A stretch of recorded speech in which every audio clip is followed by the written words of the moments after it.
Hello everyone, my name is Jay Ball and I'm the product manager for solid milling from Seco Tools. I'm really excited today to introduce to you a brand new product from Niagara Cutter called the AN230 and the AN335. But before I talk about the product offering, I've got to ask you a question. Have you ever heard of a term called high velocity milling? Well, if you're in the aerospace industry, this term has actually been used for about the past 5 to 10 years for those customers that are machining large aluminum components such as wing spars, wing components, fuselages.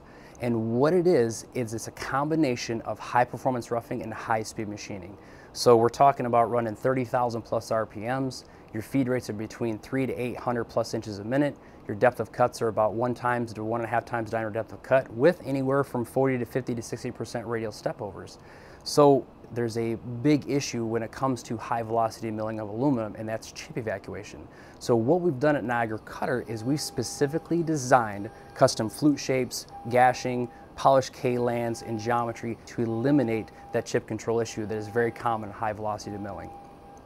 So the product range itself is going to consist of 2 tools, and it's the AN230 and the AN335. It's going to be the 2 flute version, and there's a 3 flute version. They're going to come both with a dead sharp and radius option. You're going to have your common aerospace corner radii, 30, 60, 90 to 120 on all the products. It's actually going to come uncoated as a standard as well. Why is that? What we've seen in the industry is customer preference really determines what coating they want on the tool.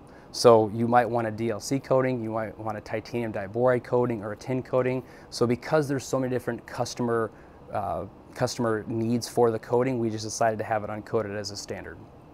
Now, with high velocity milling, you also have to be mindful of the holders that you're using. So when it comes to holders, you want to use good anti-pullout type holders. So whether it's a shrink fill with anti-pullout, a power milling chuck with anti-pullout, a collar chuck with anti-pullout, anything that's going to help you reduce the amount of pullout or eliminate pullout completely is the product that, or the holder that you've got to use.